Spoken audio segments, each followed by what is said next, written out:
கருவாடு தொக்கு செய்ய சின்ன வெங்காயம், தக்காளி, பச்சை மிளகாய் எடுத்துக்கிட்டேன்.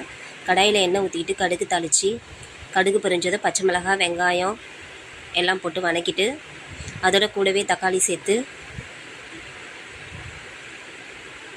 நல்லா கிளறி விட்டுக்கிட்டு, தக்காளி நல்லா மசியத்துக்கு கொஞ்சம் அதோடய சேர்த்து உப்பு சேர்த்து நல்லா மசியவும் கழுவி வச்ச கருவாடை அதில் ஆட் பண்ணிடணும்.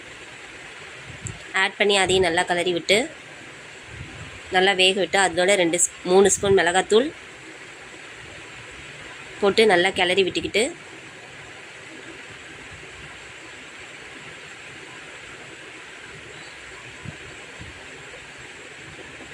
அதுலேயே அரை டம்ளர் தண்ணியை ஊற்றி நல்லா கிளறி மூடி வச்சிடணும்.